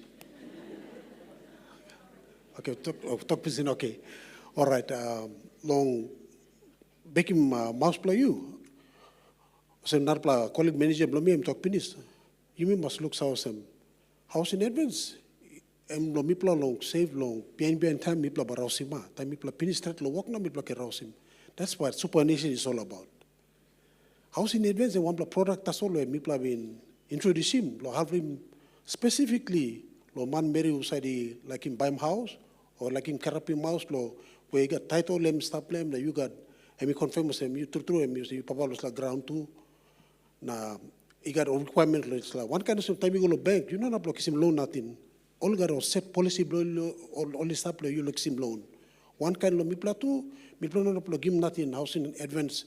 Lo anybody that I mean, like ask him look him house in advance, you must get, so you got a criteria, and you got a requirements where all workman blow mipla, all contributors blow mipla, and that's fun. But mipla must help him all display law. Make sure that all meet him these requirements, but maybe can help him. So you know, some all but kisim tasol na ball we can not something about them. He must go low, ask law this law something low, resend law this law something low, make him house law low, come up in house law or buy him house law. I'm all right. Thank you. Sorry for those ones who didn't understand pidgin. Bear with us.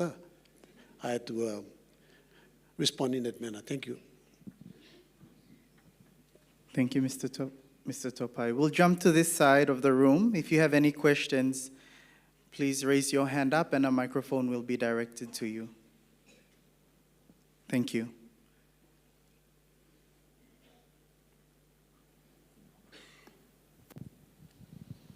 Thank you, Nasfund team. My name is Winnie. I'm from Alpha Response Security.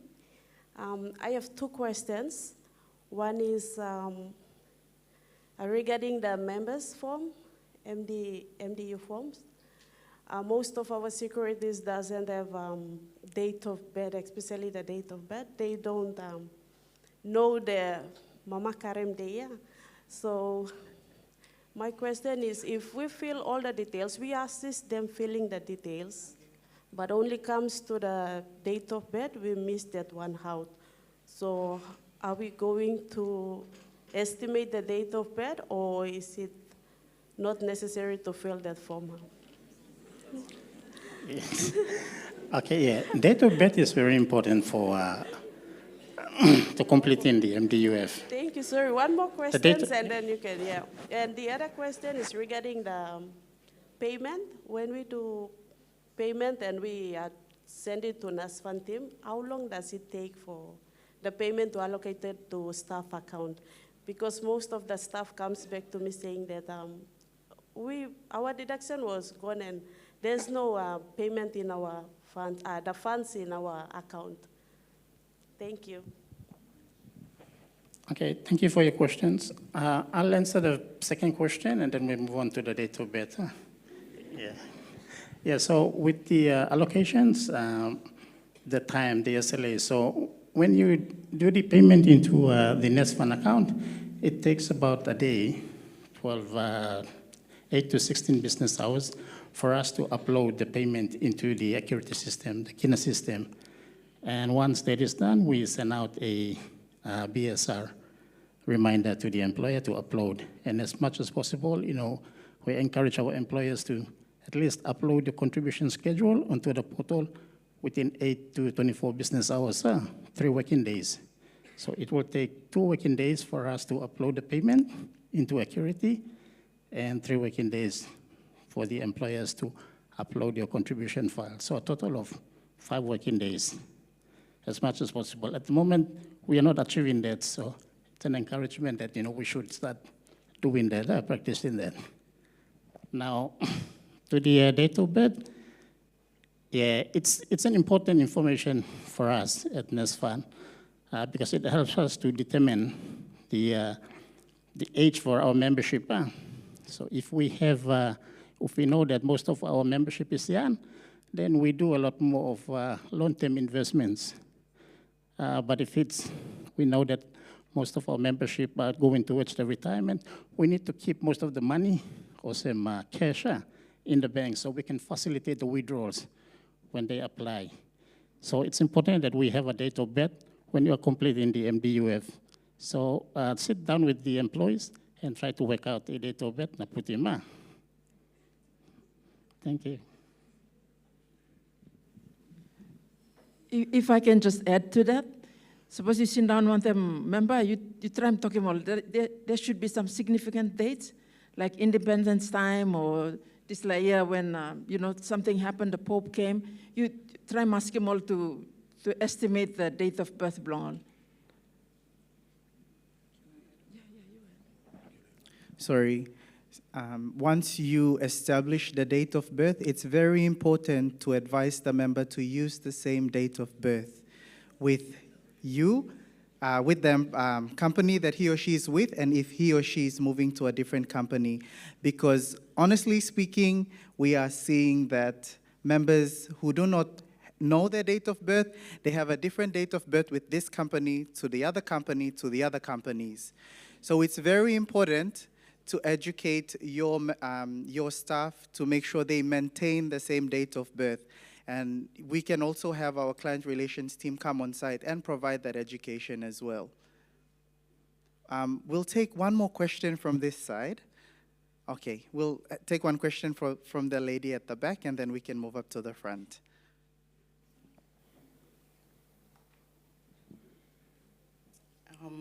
Thank you, Nasfund, for the very informative session. I'm Delilah from Adam Smith International. This is a question regarding the 11.75% interest. Some of the portals are not working. Our updates are not being done. So does it mean that we've missed out on the interest, or will we be given the interest when the update is done? Okay, thank you for the question. Yeah, so the 11.75% was credited on your opening balance for 2024 and contributions that were paid in 2024. Now, if you made contributions and your payment is still open, unallocated, eventually when you allocate the payment, the interest will be added on to that particular contributions at a later time, or some end of next year. Next year, when we do the 2025 interest crediting, then interest will be applied on that contribution, which is missed interest because it's still open. I'm clear? So eventually, interest will be applied. So interest will be only applied when the payment is in the member account. But if it's not in the member account, it won't apply. But eventually, when you get it allocated into the member account, interest will be paid at a later time. Thank you. Okay, me like Edim Digliklo Desla, because for those that are current members, you would have the opening balance there, and probably only one contribution is missing because you offline and allocate him. So that's going to be given interest in an indicious interest. But otherwise, anything that we have received and have allocated into your account, it's earning interest, kissing interest. I'm clear? Okay. So just one more. That's why it's very important. Also, Mitok Pinis Long unallocated contribution, it's important that you regularly track your contributions. Suppose you look now, it's not showing in your account, reach out to the account managers and ask them, why is my contribution for June 2024 not allocated, or why isn't this showing in the member's account? So it's good that now you keep pushing us. You have the right to tell us to allocate the contribution. Talk and find out why isn't my contribution allocated as yet. Because if it's missing and it's supposed to be allocated into your account, then the interest will be earned in the following year. But anything else that's sitting there, it's already showing in the account, and interest by calculated golongan. So the interest is allocated in two parts. One part is the full amount, 11.75, especially, me give an example, the recent one, will be allocated on the opening balance. Suppose you look at my opening balance, that 11.75 will be fully allocated on that. So the contributions received during the year, it will use a particular calculation again according to the number of days left in the year, divided by 365 days times the rate to get of depending on the time. It's a time with the calculation that we use. So those contributions are received in the beginning of the year, balikisim bigla interest na tamim come down long towards December and by liklik. But the opening balance gets the full percentage. So am clear?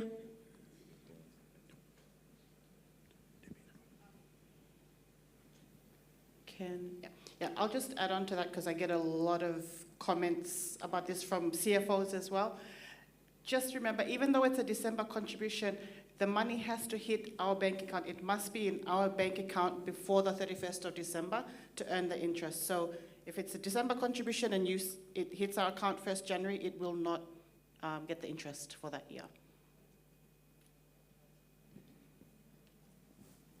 Thank you. We'll just take a couple more questions. Sorry, we'll take a question from the gentleman at the back. Thank you, Raymoli. Oh.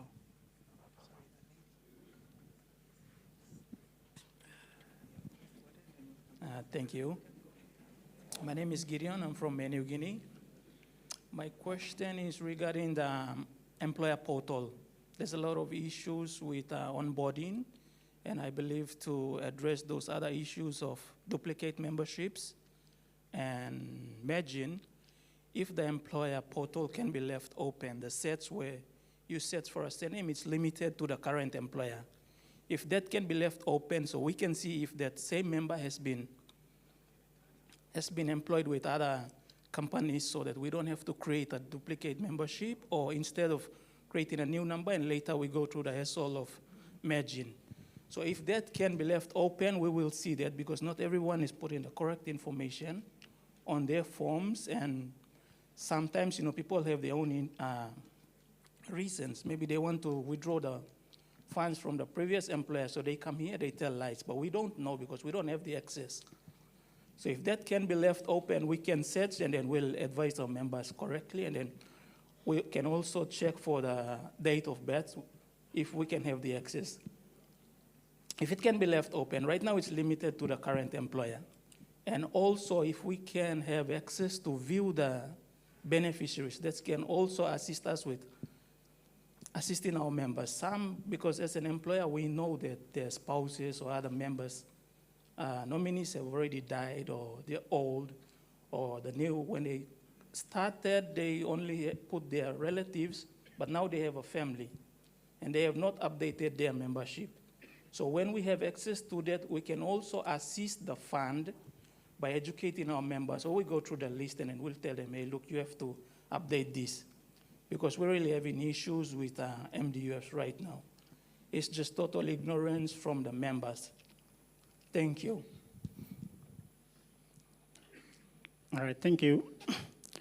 The only way that we can address the membership, the duplication of member accounts, or updating beneficiary details of members is going back to the question that was asked here earlier regarding the MDUF.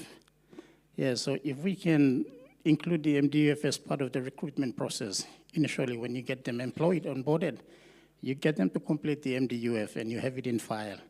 So when it comes to registering the members on the portal, the information is on the MDUF. Even when the member is in another province, you rely on the MDUF to get the member registered because the fields that you have on EOL are on the MDUF. So if we can get that correct, the process, getting the members to complete the MDUF, and then using that document to doing the member registrations on EOL, then we're going to address these concerns that are currently being raised. With regards to beneficiary details on the EOL, that cannot be done because these are confidential information that only members can have access to. So we have what we call the member portal that is accessible to members to access their beneficiary details and balances. With the employer online portal, it only has information on the members' membership numbers, a name, given name, and the payments that the employer does on a fortnightly or monthly basis. I hope that answers your question.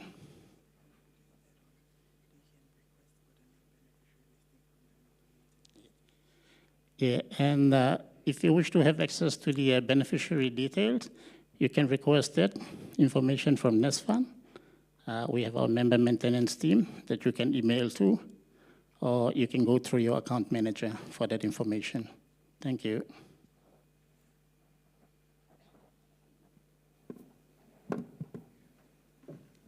Thank you. We'll take 2 questions in front, the gentleman and the lady after that. Thank you.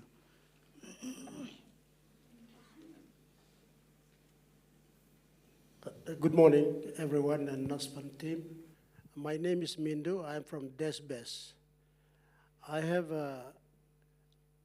I rather should say an issue with exiting members, and this is in relation to what Nasfund calls missing contribution.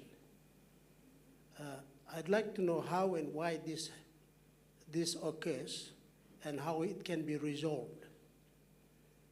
From my point of view, or from my understanding, I think the missing contribution happens because, for example, with Desbes, it is actually manual entry. It is not an automated system. I actually get actual salary sheets and manually feed them onto the schedule. All right. If an employee is not at work for that particular fortnight, he or she doesn't have any contributions.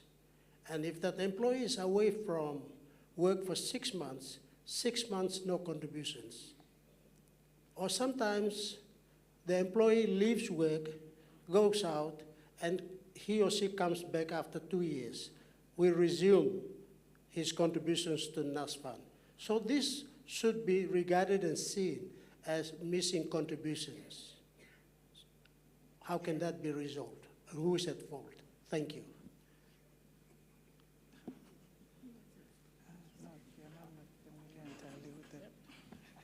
All right, thank you.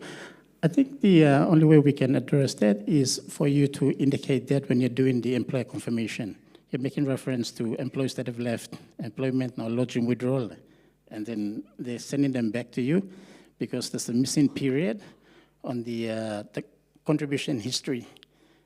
There's like 6 months of missing period or 3 months or this. Yeah, and maybe we are assuming that, you know, the employer did not pay, and as a result, the member has been sent back. So you just need to clarify that on the employer confirmation letter and have them sent back. And then Anol and the team can work on that confirmation on the letter.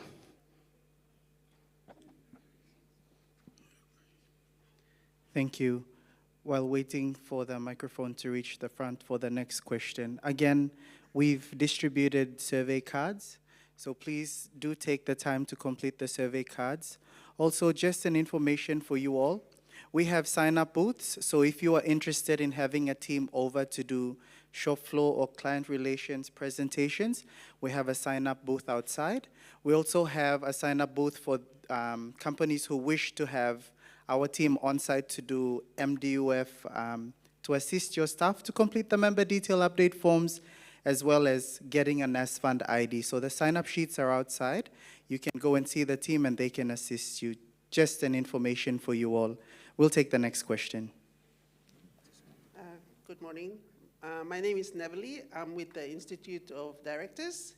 My question is regarding the member discount. How can one organization or association be a partner for the member discount? All right, thank you very much for the question.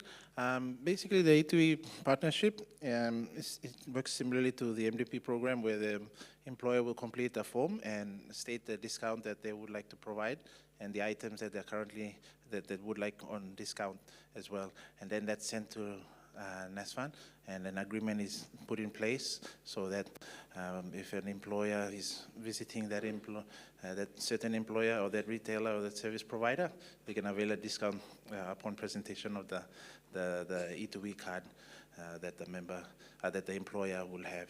So it works both ways for both the E2E and the MDP. So the two programs, similar function on registering and becoming a partner.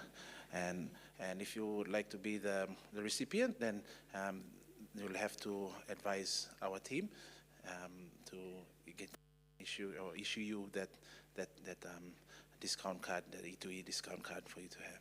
So that's basically how it works. So the employer would register and state a certain discount and the items that they would like on discount for them to take part in that E2E program. Yes, thank you. Thank you. We still have the floor open for questions. We'll take one from the lady at the back.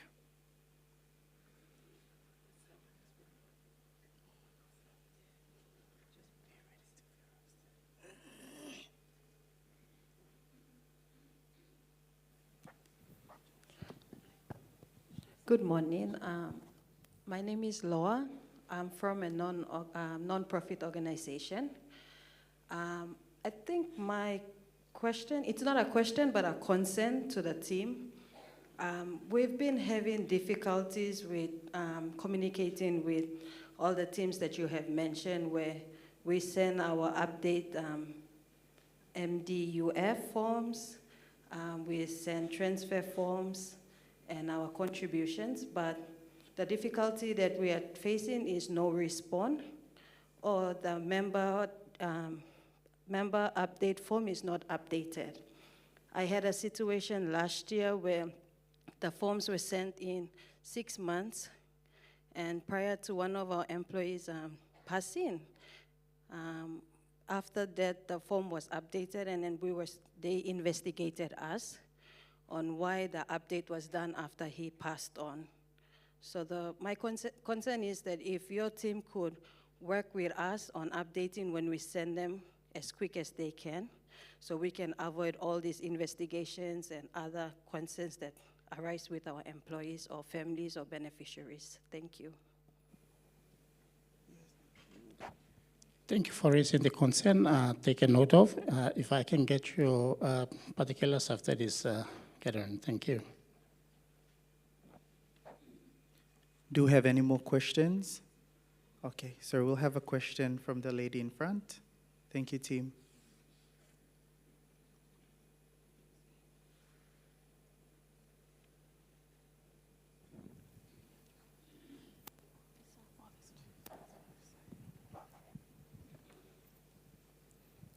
Hi. Firstly, thank you, Nasfund, for the informative presentation this morning. My question is on Housing Advance. As per your presentation, Housing Advance is the only benefit a member may obtain while still employed. The second point was eligible for Housing Advance after 5 years of continuous contributions. We have had some employees going back and telling us that has rejected the housing advance application forms due to the reason that the employer hasn't paid up. Is this true? Or because I can recall some years back, there were eligible amounts that the employee can apply for the housing advance. Thanks. Thank you. Very good question.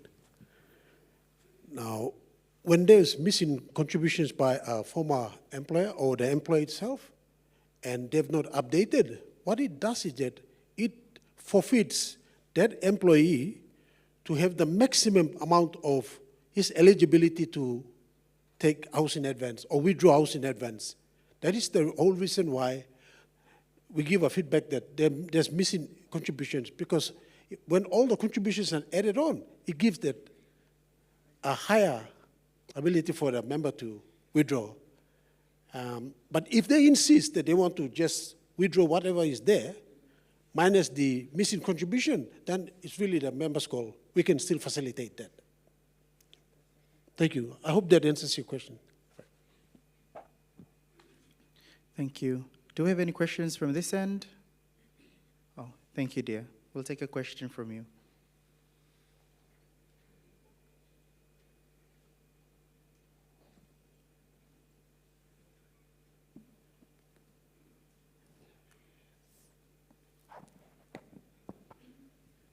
Thank you. My question, my name is Jupiter, and I'm from Abt Global. My question is related to staff membership cards. We've sent a couple of requests last year, and we're still waiting for the cards. I'd just like to know, what's the process or procedure for this? Do we need to send the staff to branches to get ID cards? Because the email, I think we've emailed and there seems like no response. Thanks. Okay, thank you for the question. So yes, there's two ways on how you can obtain a Nasfund ID card. The first way is you can visit our branch by Ghani. There's a walk-in, you can do a walk-in, ensure that you go with your completed MDUF form, which has to be duly completed with an image attached to it. At the moment, yeah, so the ID card is, the first issue is free of charge, so you can walk in with your MDUF and we can issue the ID card. The second is if it's a group thing, then you'll have to email our maintenance team, complete all the member detail update forms, and we'll have an officer that will come to your location to get the images and process the ID cards. I think our turnaround time is 5 working days to process the ID cards and have them delivered for the group photos or IDs. But for the individual, it's the same day service at our branch. Thank you. Thank you. We'll take another question. Hi, I'm Yvonne from Fair Price. So far, I've had a couple of us asked about missing contributions, so from former employers. How effective is Nasfund in following up with those former employers for contribution? Is it Nasfund's responsibility, or as members, our responsibility to follow up on that? Thank you. Jim, you want to answer that, or Anna? Yeah, so when the member falls into default, I think some of the missing contributions is with regards to employer not paying. Yeah, so in that case, Nasfund does that follow-up with the employer. So there's a legal process that we go through in getting the employer to pay. If it's a payment that has been done, paid already, but it's still open, unallocated, then that's the employer's responsibility to allocate that contribution file in order to, for those contributions to be updated. So that's two scenarios. So whatever your case is, you can provide information after this, so we can look into that. Thank you.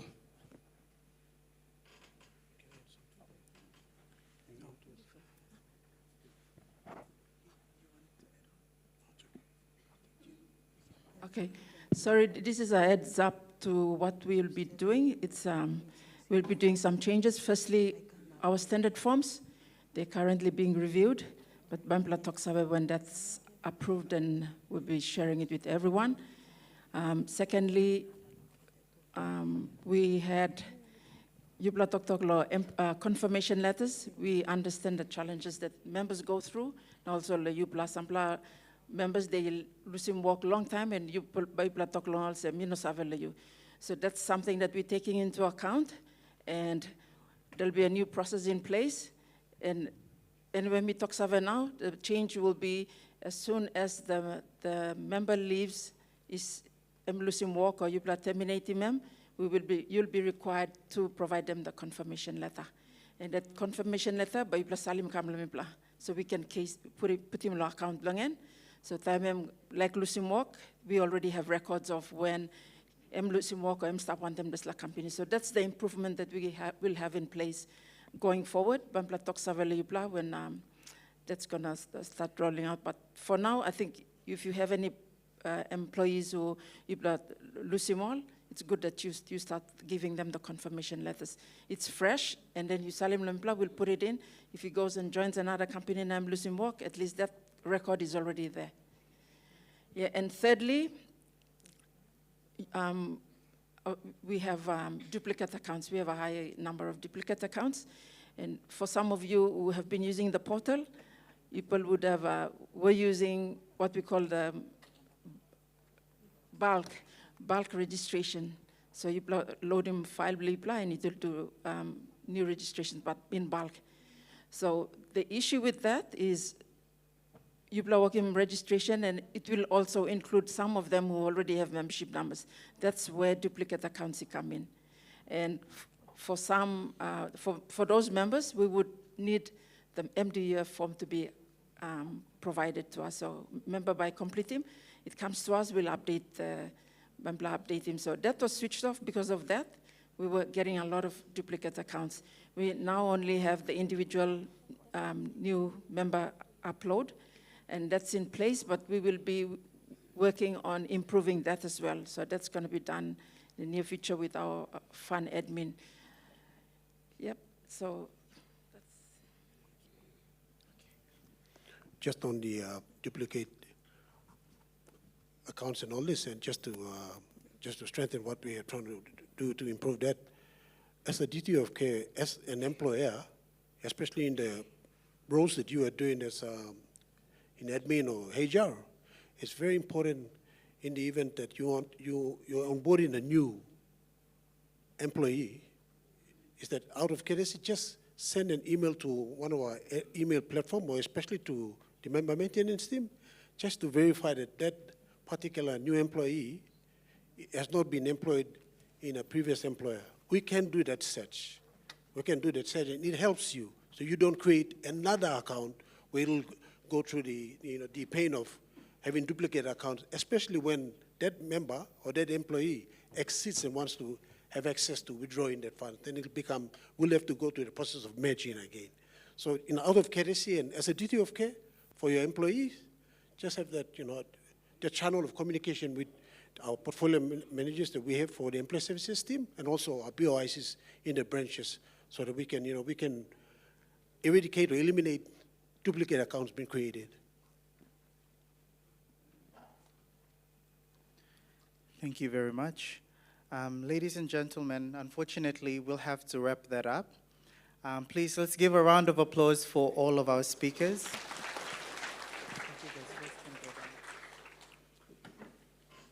All right, so again, for our viewers online, please drop your questions in the comments section, and our team will respond accordingly.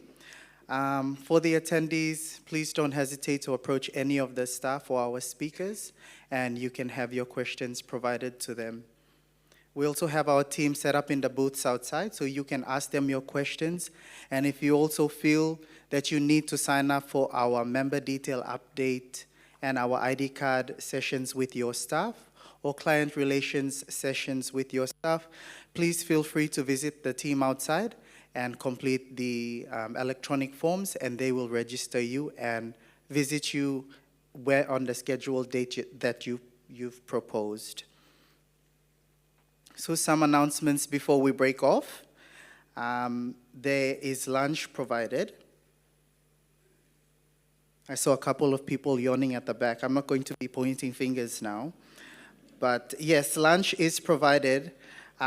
Meal tickets were provided to you when you walked in. If you don't have a meal ticket, I apologize for that. But I'm pretty sure staff have provided meal tickets to everyone in this room. You can provide that to when you go to the conference room number 3 to pick up your lunch. It's takeaway lunch, so you can collect and go. I understand some of you have taken the time out of your busy schedules to be here. And on behalf of Nasfund's board, management, and staff, we would like to thank you all for attending. With that, ladies and gentlemen, that concludes the Nasfund 2025 Employer Conference. Again, on behalf of the Nasfund board, staff, and management, we would like to thank you for taking your time out of your busy schedules to attend today's event. We will be seeing you all next year, so have a good weekend and TGIF. Thank you, everyone.